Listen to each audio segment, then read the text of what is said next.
Welcome to episode number 2 of Raw on the Mic right here, courtesy of Bedland. I'm in the company of extraordinary gentlemen and Aziz. Just first of all, thank you very much for coming. I know you're busy individuals, maybe apart from that. Actually, you know what? Let's introduce ourselves. On my right, we'll start. We all know Aziz. Aziz is my guy over there. Aziz is my guy. We'll start with the young man with the swag. What's up, my guys? My name is Daniel Kiragu, from Muthaga Golf Club. Should I say Mannequin? No. Maybe I thought you guys young guys with AKA. You know, young guy AKA. DK DK on the beat, huh? Yeah. Yeah, pleasure to be here. Hi everyone. My name is John Lajirima, aka Samburu One. Samburu One. My name is Lavin. Hi everyone, Edwin Mudai is my name, professional golfer and Bedlock Sports Club. Hi everyone. Dennis Mara is my name, from Limuru Country Club, so known as the Machine, Kenyan amateur match play champion. Captain. I need to work on my golf so that I also have a nice title, Bona. This mambo of struggling, I must make. Anyway, today I'm joined by this fine gentleman. We want to have a brief chat about several things golf related in the country. We'll touch on the Kenya Open. We'll also touch on the Kenya Amateur Golf Championship calendar, where we are so far, where we want to go from here. But without further ado, let's get this show on the road. Gentlemen, I believe in one way or the other, we were all involved in the not just concluded, but the Magical Kenya Open, which is a World DP2 event. Danny, you played. Ledge played. He was on the bag for Mr. Mutai Kibugu, shout out Tai. Deno played, and Aziz was scorer. And team manager. And team manager. So basically today what I want us to do is, after every Kenya Open, there's normally a conversation around the golf circles about, just a recap, Mutai was the only Kenyan to make the cuts in this year's tournament. Last year was his brother, so shout out to Njoro as well.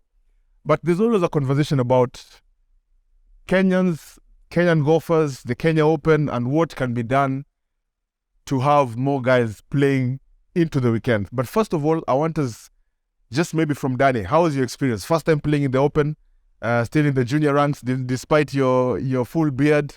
How was the experience for you? Okay, for me, for it being my first time, I think it was amazing. It was what I dreamed for, although the scores were not it. Just the experience for it being with, the guys I play with on the regular. Even for I call them my brothers. Shout out to Mtai and Njoroge. For it, sharing the stage with these guys at that particular level, I think it was a dream come true for me. Yeah, but congratulations to you, because anyway, I'll talk about the juniors in a bit. Samburu One, your experience at this year's Open? Personally, I'll say I had a breathtaking experience. Get a chance to play with the top-notch world players, likes of Daniel Brown and Christian. Yeah, I had a super experience. Didn't go well as we all expected, but onwards and upwards. So yeah. Mr. Dennis, captain, how was your experience? Yeah, it's not your first rodeo, so how was it this time round? It wasn't the first one. I would say the experience is always great, performing in, your home country's major tournament, in the Kenya Open. Like Lajirima said, our expectations were different.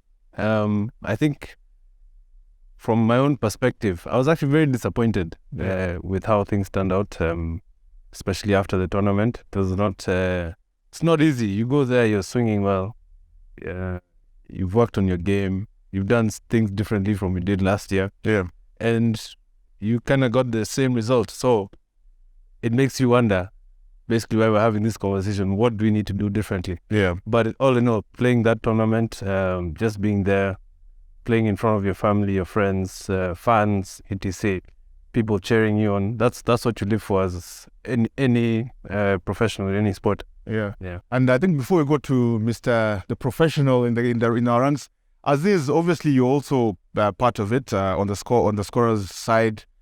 For you, I mean, on the outside looking in, how do you think, our boys performed? Because, I mean, obviously we're following some of them throughout the 4 days. And also overall, if you compare them to like all the other internationals that came to Muthaiga this year. I mean, our guys did well. It's not an easy event. The amount of pressure, the amount of crowds, and then, it being a DP World Tour event, the level of golf is much different. Yeah. It used to be Sunshine Tour a bit back in the day, and I mean, you could see like everyone can shoot 10 under from the DP guys, but our guys did well with the amount of exposure they have, the amount of training they have. I think they can only go upwards from there. Yeah. They just need more support, I guess. Okay. We'll talk about the support and the training in a bit. Mr. Edwin, you were on the bag for Muthaiga. And I had the pleasure of following you guys at least for 2 days. First of all, I mean, how was it for you? I mean, normally you're on the other side and you're inside the ropes playing. Yeah. But this time you had to have that supporting rope. Yeah. How was the experience for you, and how was it? I mean, just generally the 4 days. It was quite an experience for me as well. It was a big call after our last event in the Safari Tour series at Muthaiga. Immediately Muthaiga qualified. He hit me up and said, Edwin, you played Kenya Open like 4 times in the last 4 years. Yeah. And you are my kind of partner in the national team. So you know a bit of my game and where this and that happens. Would you mind coming on for the job? And I was like, yeah, let's give it a shot. So we had to prepare first on how his numbers have been. And I think we settled out on some numbers in the course, then they worked efficiently for him. Yeah. So it was a good matchup. We had a good vibe, and it was nothing else rather than just to put up on a show. I think what impressed me the most about your pairing is, I mean, how relaxed it was. Because, I was close to you guys and I was hearing the conversation. It's just like, you're just vibing. It's just pure vibes. And whether good shot or bad shot, I mean, it was an amazing experience. And Aziz has mentioned something about preparations. And I think Deno and Ledge, you had the pleasure of heading down south to South Africa as part of your preparations for the event. The thing I wanted to find out is, obviously, I mean, for the level of golf we are, not many people have that exposure. I know the Muthaiga is currently in South Africa. His brother had a stint in the US and South Africa as well. But not many golfers get that chance to play outside Kenya, which I think, I mean, coming from a rugby background, there's a whole different level when you're used to playing locally versus when you play internationally. Your eyes are opened, you get that confidence. So how was the experience in South Africa, and is it something that you think, I mean, should be on a more regular basis, maybe for even more golfers? Maybe you can start with Deno. Yes, definitely. I think we also had a debrief after the whole Kenya Open and with the union. And look, the idea was very great, and we hope that it continues to happen. Not just 3 weeks before the tournament, but like throughout the year, getting that exposure. Because one thing I did notice when you go to SA and you played the SA Amateur Stroke Play, the SA Amateur Match Play, and the African Amateur Match Play. Yeah. No, African Amateur Stroke Play. You meet the top players, not only in South Africa, but even amateurs coming from around the world. Guys who have come from Scotland, Ireland, UK, the US as well.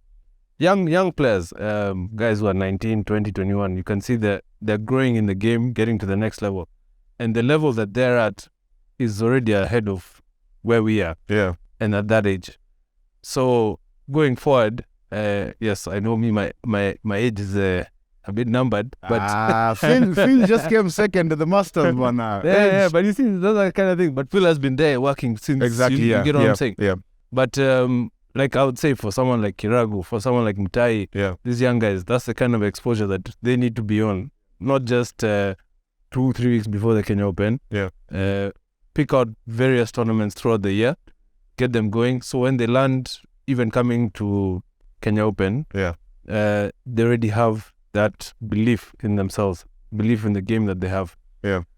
Obviously, one thing that people don't notice, and even like in the group I was playing with, the pressure of playing your own Open in your own home country for you, like if you're playing the same equivalent tournament in rugby, playing here like in the Kenya, Safari Sevens, yeah. You know, it's that added pressure. Even the guys I was playing with, we discussed it. I played with I think he was a French guy, it's Co or something, and he was explaining to me that even him in his own French Open, the pressure is so crazy that he can't perform. Yeah, so maybe we'll be able to perform elsewhere, and then as we learn, now bring it back to Kenya. Yeah. But I think going forward, that's the way to go. Expose everyone. Ledge, your experience in South Africa. Okay. Just to add on what the captain has just said. Yeah. Okay, I got there a bit late. Yeah. I had some small hiccups. I did catch my Small hiccups. Kutoka Samburu nyumbani. kabisa. So again, those guys are, to be honest, they are really talented. Yeah. And per se, like the new of competition that is there. Yeah. My guy, you have to.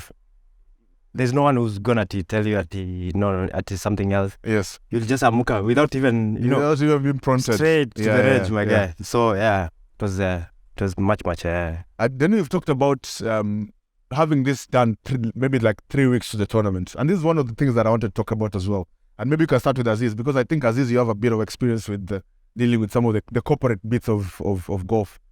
Because I think, I look at it this way. There's the chicken egg situation. Sometimes there's people who are of the thought that if I have a tournament maybe in 6 months, if you walk with me for 6 months, you get me better prepared than if you wait once I play the tournament and I'm in the final round for you to come and support me. There's the people who think about, do I want support as I prepare for the event, or do I want support on the day of the event? So maybe, Aziz, I don't know how, like, to what level you have with these corporate interactions, but what do you think about that? I think from my experience with this Kenya Open, we were lucky as part of Betla, and we did something with Ledge. Yeah. So how we did it is, before he left for South Africa, we had a meeting with him, we sat down, what does he need? And we signed off before he left. The day before he left, actually. Yes. And then while he was training in South Africa, we started putting our plan together on what he needs in terms of apparel, what are the costings like for accommodation, transport, that kind of stuff. But from my experience, when I interacted with Ledge, for example, his other sponsors or the other corporate world came in at a very last minute. Yeah. So I found that the players were quite overwhelmed before Kenya Open because, one, they don't know who's sponsoring them. They don't know what they're going to get, what they're not going to get. So their mind is already thinking about training, performing, pressure, crowd, and then also on the corporate side of things, like who's coming, who's going to help me, who's going to be on my side, you know? And I find if that can change, if a corporate can come in before, like during the KAGC series, like in the beginning, sit down with their favorite player and say, okay, we're going to put a plan for you. This is your annual budget for golf. Yeah. This is your plan. With that, it involves training, traveling, playing more events. These guys, at least before getting into the Open, they already know who their sponsors are. They've trained with them. They've interacted with them. Their merchandise has come in early. They don't have to worry about branding them last minute. So that at least that takes their mind away from different things and focus on the game. Yeah. That was the kind of experience we had interacting with the boys before. Yeah. Mr. Kiragu. What's up, myself? Your thoughts on it in terms of the support, vis-a-vis support during the preparations, vis-a-vis support at the very ends. Okay. For me, the good thing is when I was working back here at home, unfortunately, I wasn't able to go to South Africa due to just some personal reasons. Yeah. But I was working with my coach, John Van Liefland. Shout out to you. He was guiding me through, because he's experienced into the international golf society. Yeah. He's played into some European tour events for him, so he knows what it takes for one to make a cut and one how to play well. So as we were walking through each and every single, can we say, okay, I put it in scenario. Yeah, each and every single scenario for the Open. in terms of pressure, how to handle pressure, how to manage your game during the Open. It was amazing. Things that I've never thought about when I've been practicing and everything. But it being when I was playing in the tournament, I was in a different zone, a zone I've never been in. I'm not gonna lie. Yeah. It was just amazing. That's all I can say about it. Yeah. Just amazing. Mr. Edu. Yo. Obviously this group is the amateurs. Yeah. Some are better than the others. Yeah. When I say others, I'm talking about myself. But you, well, Aziz, your golf is much better than I am. We'll talk about that in a bit. Yeah. But you from a professional angle. Yeah. Because obviously the professionals who played in the Open, I think they qualified through the Party Tour series. Yeah. I mean, unfortunately, I'm not sure, maybe you can confirm, I think there were fewer Safari Tour events this time round as compared to the others. That's true. I think, how has that impacted preparations, and how can that be improved so that it's sort of like an avenue? Because, I mean, the unfortunate bit, once again, is professionals don't have, quote-unquote, enough tournament True. to play so that they prepare well for the Open, which I think is the major tournament that everyone waits for. Yes. So, I mean, what has been the impact of reducing the number of tournaments, and what can be done maybe to make you guys better prepared so that we're not having the same conversation year in, year out? For me, the first thing I can say it's first of all, you as a professional golfer, you have to create your own brand value on the things you stand for as work ethics in terms of how do you want to impact the professional circuit in the country. And with that, everybody will get to know you as a person. And now your performance on the local series and international events that you get to take yourself out there will also now capitalize on how much you're going to get in terms of preparing into that international event of a DP World Tour status. Yeah. So support is never guaranteed. Yes. And sometimes it comes out as an entitlement from the professional golfers, in the sense that have gone through the journey, let's say 6 events towards the DP World Tour event. So I've catered for my expenses throughout the events. Now I'm coming into a DP World Tour whereby all brands and all corporate companies want to be seen in that worldwide stage. Yeah. And now the key thing that always comes in is this factor of management. Yeah. How do you get to bring in people to be part of your team? Do you represent yourself? Do you send someone to them? Now, you'll always believe this is a Kenyan economy that if you represent me, you want something out of the whole pool. Yes. And you could be like someone like Aziz is well known for the job he does in terms of bringing things to work on from the corporate world. So that representation is missing in Kenya in terms of towards the professional side. Because most of us, all these boys who are playing the amateur ranks, the top de la cream professional golfers that we have in the country, we are all talented players. Yeah. All right. Ours is talent, but the representation on the table on how our talent can influence a brand is what is basically missing. I think once again, I like to go back to what I know, which is rugby. Yeah. I look at rugby in such a way that, because I'm comparing when I joined the team, I think we're playing 2 events. We're playing in Dubai and we're playing in George. It was George, South Africa. Then. And we used to be invited for one. We used to be invited for Hong Kong. Yeah. So I think after we beat Australia in Hong Kong, that's when people began to notice, oh, these boys are there. So we got invited to one more tournament. I think it was in the US tournament. Then through that, we became a core team. I mean, at the moment, we're fighting for our lives. We're almost being relegated, but knock on wood, we'll be fine. But you see, that was the only way in which, I mean, you talk about brand value. Yeah.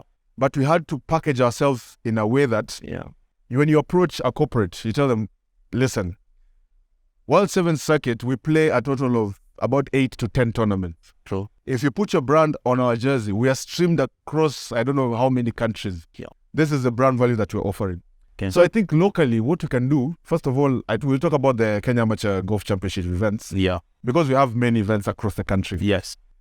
but also there's a safari tour, so that we're not just waiting for the Open, where everyone now wants to put their banners everywhere. You can't even move. Like, Kusonga ni shida because you have banners everywhere. Absolutely. Yeah? Yeah. But I think there's still room for improvement. But one thing you've talked about, which I like, is brand value. And I think this is a challenge to everyone. Yeah. Because, I mean, truth be honest, the honest truth is also those brands, they report to someone. Yes.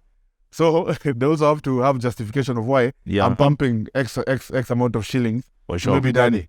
What does it bring? And I think one of the avenues that we are yet to explore as players is the CSR angle of it. For sure. You know? Yes. Like, tell these corporates, many of them, I think they are running to have like this corporate series. We have 8 tournaments for 8 months. Tell them, you know what? We're trying to develop golf among the kids. Yeah. We'll do a clinic. I'm there. I'm available. So that you're just giving back, so that they see the value of having this guy. Yes. And this guy played in the Open. He's won this tournament. If you have him in our midst, then that's another way of doing and looking at it.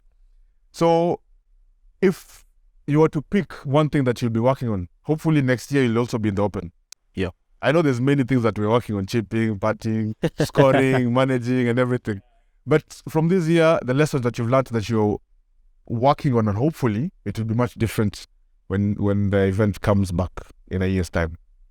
Anyone start? I'll say improve on my work ethic. Yeah. In terms of how much time do I put on my game. I mean, we normally have a very long layoff season before the next safari tour season starts. In between, you have 3 to 4, 5 events in different countries in Africa. Yeah. Let's to mention like Ivory Coast, Gabon, which just happened last week. And then a few events in Zambia and Zimbabwe.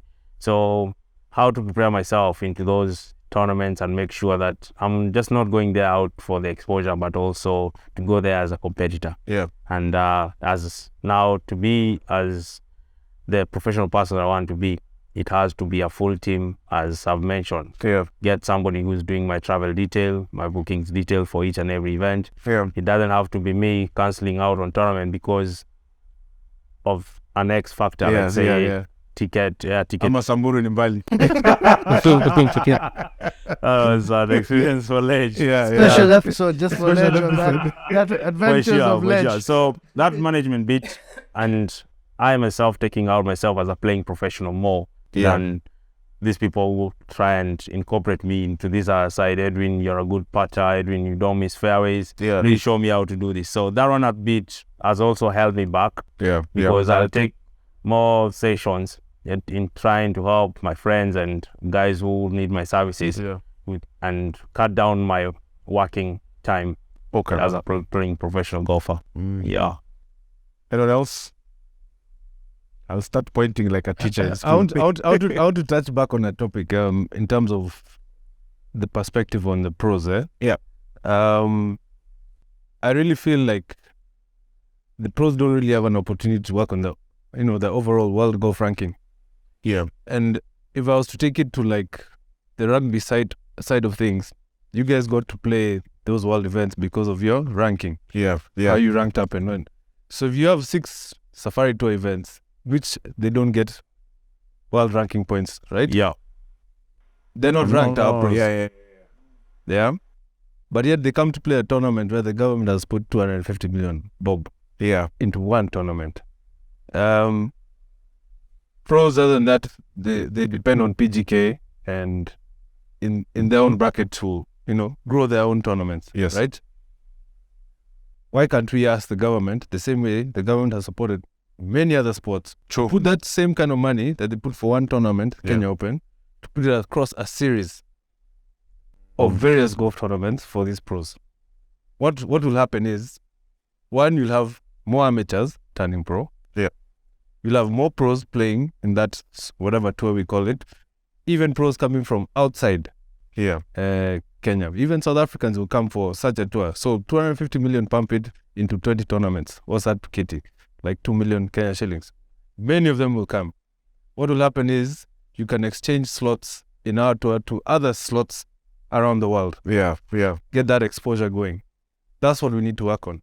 Yeah, so basically what I want to work on going forward, not only like on my own personal level, is where we're taking golf in this country, how we're going to grow both the amateur, the junior has already been worked on, Firstly, you've seen all the corporates have put their hand in that basket. Very true. The amateur series, it keeps on growing. In fact, even the pros are playing now our tournaments. Even the ladies are playing our tournaments. It's a great thing. But now we also know the next stage, the last stage, the tertiary stage of a pro, life of a pro in Kenya. What can we do there? And that's one of the things that we actually need to work on. More tournaments, more exposure, more money for the pros. So it actually elevates. Now that junior will turn to an elite amateur. That elite amateur will turn into a pro. It would end, like, if you ask Ledge, if you want to turn pro right now, you won't say it on camera, but you can all guess. Because there's more money in amateur golf right now. Yeah, exactly. So those are the things we need to work on as individuals, as bodies of, golf in the country. Yeah. Mr. DK. Basically, most of it has already been touched on about how you can prepare, travel more international to play more international events, such as the way these guys went to play in SA. Yeah. But now, in terms of how we need to prepare is technically how you said we need to take more time into preparations. Let's say we start playing tournaments from 6 months. Look around in Zimbabwe, South Africa, and maybe even the likes of UK. If funds can accept. Yeah. That's going to, can we say, grow our game in terms of us getting to interact with new players. And when you get to interact with new players, you can we say, grab some tips and tricks on how to manage your golf course. Your golf game in the golf course. Basically, most of it has been touched, so, yeah. Anything to add, Mr. Ledge? You guys know where I come from. I'm a limitless person. Yeah, exactly. So definitely we are in Kenya Open next year, inshallah. So just that being said, just to say, I had a sit with John Liflan, the coach. Shout out to John Liflan, and he was telling me like, I think Ledge, all that time we've been working together. I've seen your swing. I think the thing is, I was really concentrating on my swing fundamental. Yeah. Instead of now really focusing on your scoring point. Yeah. So with his help, I think coming next year, gonna be a big difference in terms of scoring. That's good stuff. I want us to move to the Kenya Amateur Golf Championship. But before we do that, I'd like to send a special shout out because we have a voucher, 1 night for 2, courtesy of Emara Hotel. We'll have a longest drive competition. We are here at 1872. In the indoor simulator, these guys have been warming up. Danny has been telling me he was late because he was in the gym. So stay tuned for that. We'll have a long drive competition, and the winner walks away with 1 night for 2 bed and breakfast, courtesy of Emara Hotel. Gents, I want us to move to the Kenya Amateur Golf Championship. Now, if you haven't heard, that's like it's the tournaments across the country for the elite amateurs. I've played in a few of them. I've had very interesting experiences. So far, the tournaments that have happened so far is Sigona, Windsor, Muthaiga, and most recently Thika. Now, first of all, before you go, you guys have had stories about my experience in Thika. Let me just say this. There are people out to get me. Yeah. Those scores were not my scores. I think they set up the course for me to fail, but I will be back stronger. Gentlemen, there's many KAGC events. The thing I want to touch on is there's been introduction of prize money at every event, if not most, if not all the events. Yeah. Thoughts about introduction of prize money into the Kenya Amateur Golf Championship events? Feel free. We can start with Aziz. Are you in contention for prize money of any of them? Bro, me, I have my own demons during those events. I don't know what happens to me. I'm still fighting them. Let's hope I get better. But not to be selfish, I can't even play for net anymore. But I think introducing prize money is fantastic. Yeah. You can see the scores. You can see the difference. Guys are a cutthroat. They go aggressive. They're shooting under red digits. So I think that's brilliant. Can only go upwards from there, I guess. Yeah. But I think it's a great thing. And also the fact that they've removed 36 holes from most of the events. It's 18, 18, 18. Yes. I think whenever you see 3-day events, you can see the scores. I mean, players Steno, Karanga, they shoot under Kirago. So I think that's good. And also builds with the pressure because now you're playing for money. It's like PGA, every part is for money. Yes. So that's a great thing KGU has done. Let me start with the champion for the most recent tournaments, Thika, the Winston Churchill. Mr. Dennis, the captain. What do you think about introduction of prize money and generally even just the Kenya Amateur Golf Championship calendar as well? Because I think it moves around the whole country, so everyone gets an opportunity to play in it. Obviously, handicap allowing. Yeah. No, it's a great addition to the game. I'd say, firstly, it was already a very rigorous affair, traveling around the country playing 20, 25, 27, 28 events. It was also very hard on the pocket for a lot of the players. So to put something back, to mitigate the expenses that you're already, throwing out there, it makes it more challenging. You can even see, like, even when Karanga is playing 9, 10 under, he has 9 shots lead, he can be caught. Yes. Samburu knows how to do it. Yeah. The chase is on. There's someone chasing. And even not only looking at those positions, but even the positions right after. Second, third, it's very competitive. Yeah. So that's bringing a different aspect to the game where, like, Aziza said, having that part for a change of money, there's live scoring as well. So at some point you can even figure out where you are on the table and know you need to finish buddy to get into that position, So it's made it very more exciting. It's also attracted, more players from outside. You've seen more Ugandans coming to the table, especially after what Alunga did last year. Yeah. Now you have more Ugandans playing, and I'm sure going forward you'll have even more amateurs from around the region coming in. And also the ladies who are also playing. Yeah. And they're also making money. So now guys have to pull up their socks because a guy like Aziz is earning 0 bomb. But there's Naomi there making money. So even if he's like, hey, do I need to wear a skirt now? Theo from the ladies. So it's very exciting. And I think hopefully it will be more standardized in terms of the prize money. I think KG is working on that to make it more or less we're playing for the same kind of money every tournament. That would be great. I think Before I move to Danny, let me just give you my experience. I think the only tournament I've played so far is Thika. So Thika I was okay. I was decent. I'm aware of my abilities and my limitations. So all was going well until on hole number 9. The dog leg, the par 5. Mm-hmm. So I mean, I'm not crazy, so I don't go for those long lines. So I hit a rescue. It went into the bush, kidogo. So I was like, you know what? Let me just punch out. I go on 3. I take 2 putts. Par for me is very nice, very nice. So as I was punching out, my ball hit something and it rolled back into the bush. Turns out there were 2 dogs that were lying in the bush. But I'm very serious. You can ask Gadumbe.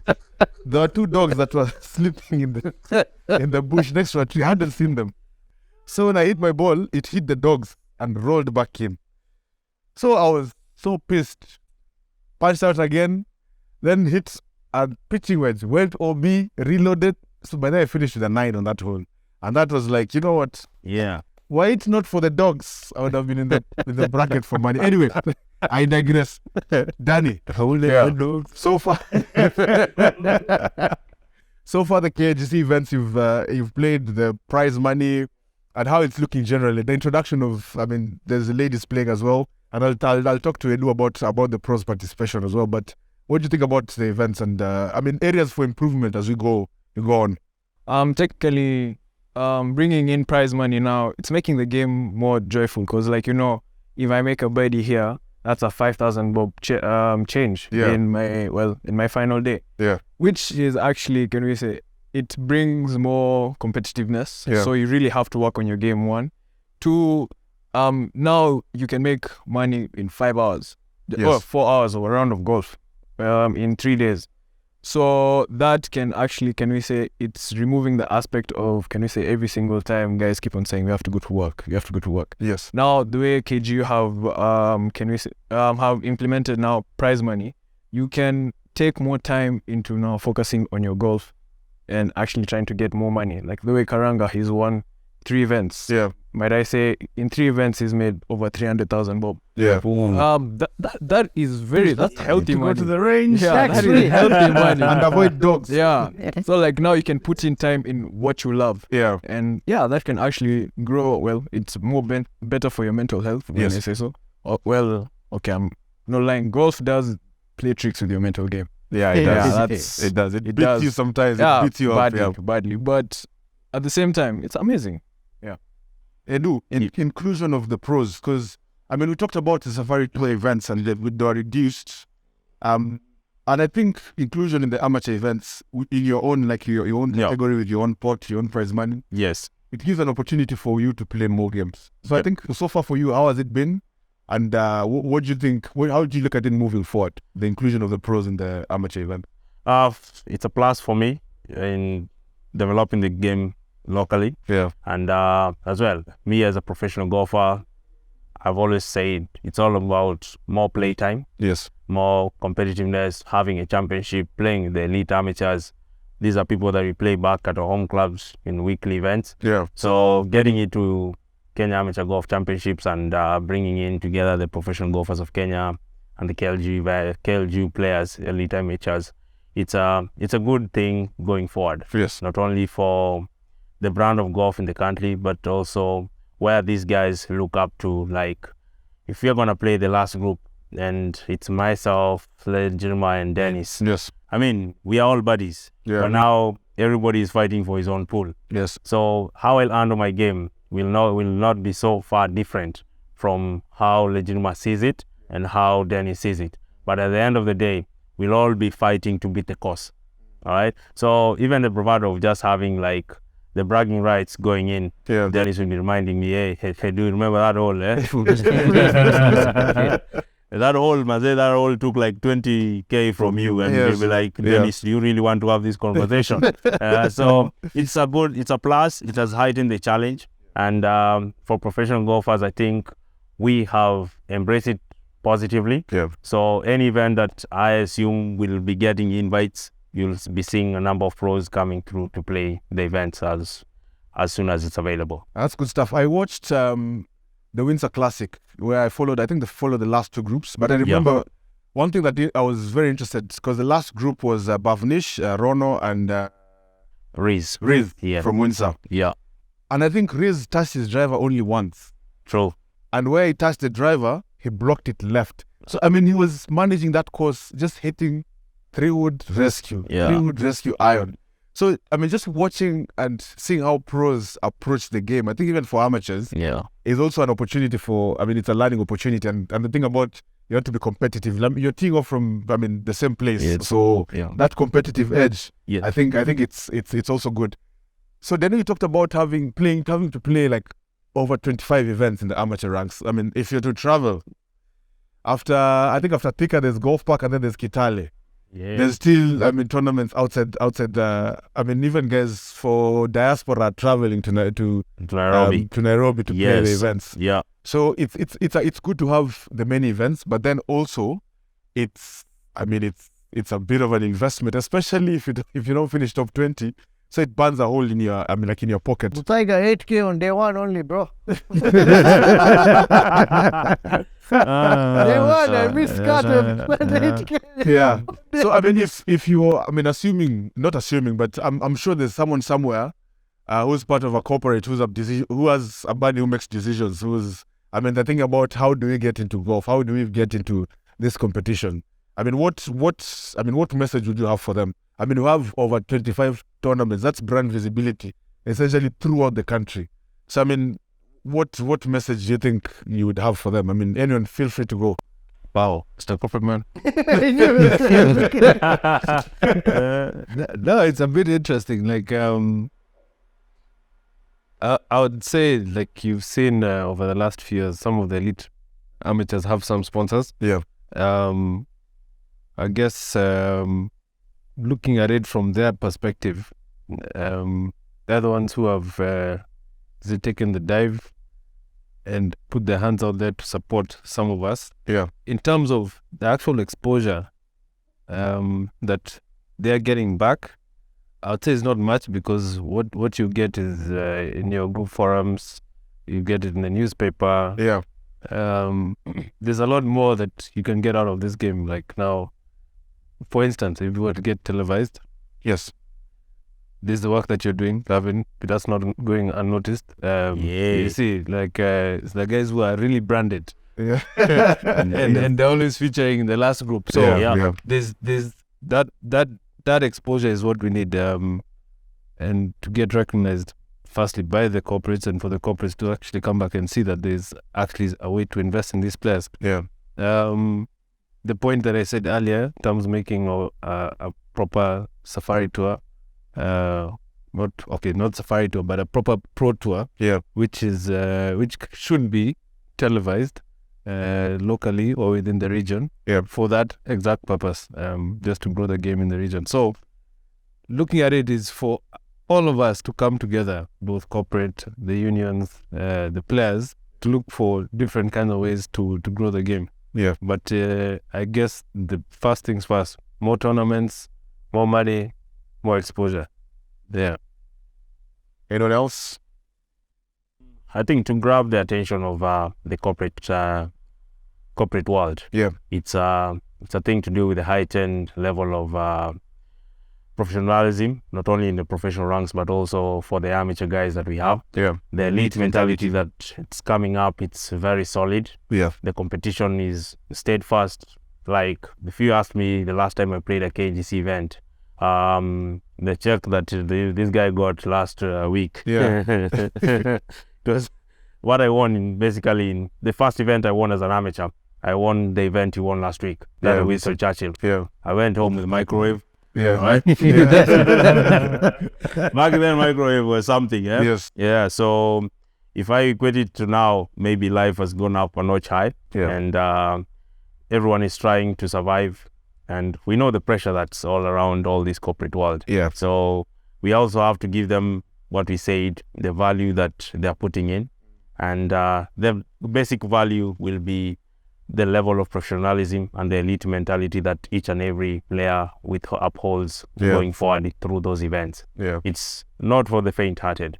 You have like 38 events in the Kenya Amateur Golf Championship, and you have to decide which ones are you going for. You want to feature in next year's Kenya Open. Yeah. You have to look at the prime points, and nowadays, as you've seen, it's not only about the stage of the event. Like if you're going for Trans Nzoia Championship, it's a 54-hole event. Somebody will go and play in Kiambu and shoot -8, Yeah. and he'll make more points than you in playing in a 54-hole championship. So you planning through the events, and planning is now where Aziz comes in. Yeah. Yeah, to make things easy for these other guys to Yes. bring in the numbers as good as they can. Yeah. And those good numbers are the ones that are going to attract these corporate companies to come through. Okay. I was before we go to Danny and maybe Ledge, I was having a chat with Oscar. I mean, my rugby guys, and we're looking at it. We're looking at sponsorship in a different way, because you see, sometimes when you approach a corporate, and you approach them with a particular figure, sometimes they shy away. But you look at it this way: you say, you know what, this particular year, I want to attend Coast Open. I want to attend Melindi Open. I want to attend the tournament in Great Rift for the match play championship. I want to attend to stroke play championship. Yeah. Those are events that you need to travel. So for example, you approach a tour company, you tell them, you know what, don't give me 300,000. Yes. But my transport, you remove that burden of transport from me. You see, so now it doesn't necessarily, it's not necessarily they're giving you cash, but they're removing that burden of transport, accommodation. True. So maybe the only thing you're working on is maybe your entrance. Yes. And now you maybe Cardiff or things like that. So that's also another way to think about corporate support. So it's not, doesn't necessarily have to be cash, like hard cash. Yeah. But also there's very creative ways in which you can look at it. Even Aziz, you can have someone to sponsor your banana for your next event. That you're not waiting there at the halfway. Anyway, anything else to add as we wind up? Danny, Ledge. How do you become pawn? Now that that's the topic, Yes. my manager. Yes. Yeah. First, special thanks to Bethlehem Yeah. for growing this game and Yep. also the talents in the country. Yeah. My question is, now that Kenyapan is gone, what next? Are you gonna wait for next year again to, To support. to support her? Yeah. So my thinking is take like one of the top amateurs or even pros, just give them a chance to, like for example what the union did. Yeah. Take guys to such and tour. Let them play 5 events. Just to prepare them for the game. Yeah. Yeah. So that's my need for the Danny. Yeah. Junior ranks. Where is this junior tag? What's the cutoff for juniors? 21. This guy can't be junior forever, man. I'm out. It's like Mutai, we shot a video. It's like, I was like, no, Mutai, you're not a junior. You've grown. Anyway, Yeah. thoughts as we wind up? Thoughts. First of all, thank you for having me on this podcast. Yeah. It's really a pleasure. Basically, I just can't wait to win this voucher, man. Well said, man. Well said. So you're ready? All right. More than ready. So you're late, eh? Yeah. Okay. And who was stretching with the band? You're stretching He thought we were starting with the. No, but it's good. It's focusing on the warm-up. You know what I do as I change his training regime. Absolutely, man. You'll see Good things the to come. results very, very soon. But as we wind up, thank you very much, gentlemen, for coming, for taking the time. Yup. Obviously, this conversation will keep having them, keep interacting, because I think at the end of the day, everyone wants what's best for golf in the country. We might have different ways in which we look at it, Yeah. different ways in which we approach it, different ideologies, different partners. But I think at the end of it all, we all want the same thing. Yeah. And when, not if, when we have a Kenyan win that tournament, Coveted event. Yeah. not just that one, but even on the Sunshine Tour and all these other tournaments, we'll be there to celebrate. Anyway, as we wind up, I mentioned earlier that we have a voucher, 1 night for 2, bed and breakfast. Bed and breakfast. Am I eligible to participate? Park View. Hey. Am I eligible to Yeah. participate? Not in the Kenyan Constitution. Huh? Yeah. Even us? Yeah. Okay. So once again, shout out to 1872 Golf, where you can golf and have a nice meal. They've been very kind to allow us to use their space for this episode. And let's move to the simulator. Tufungue vifua, gentlemen. So this is very simple. Here are the rules. Every player will get 3 chances to hit their shot. And with any long drive competition, it has to be on the fairway. The course selected is Teddy Valley, hole number 1. It's about, It's 417 yards. Narrow fairway, OB left, OB right. Let's get it.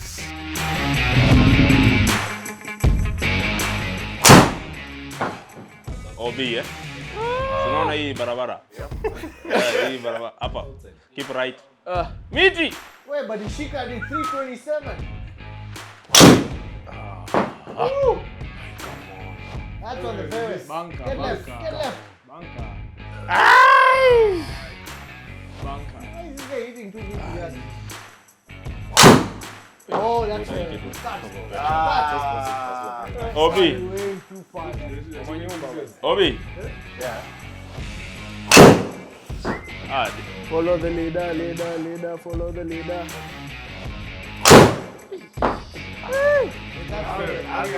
It's ready. No, it's right. Fedmo. Wewe piga tu ile 300 uko napiga rough. Wow. OB katikati ya uwanja hiyo ingine. Hey, you've carried even the other fairway. That's a good one. That's a good Green. one. Katikati ya green. There we go.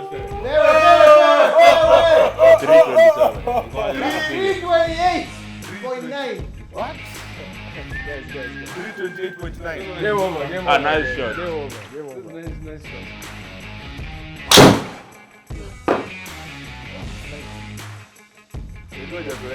Hey, tunawapesha bana. Oh, B. Cut. Hey. My setup is the same. You're hitting a draw. Ama mimi unaangalia wapi? Kichaka. Because it's the same thing. Na unapiga mbali.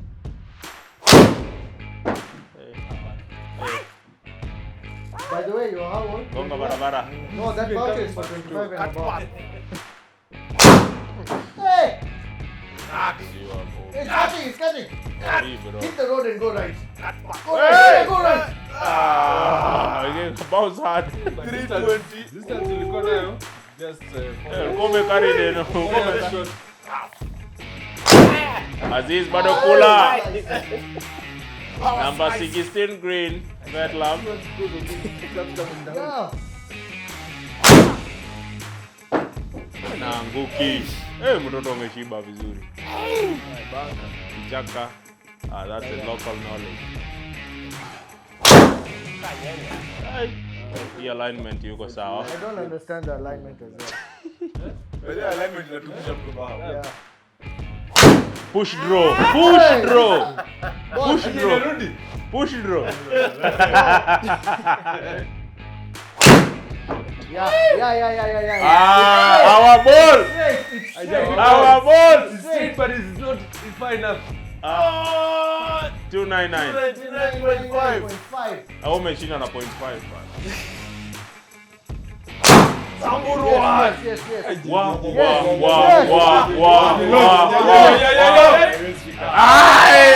Three.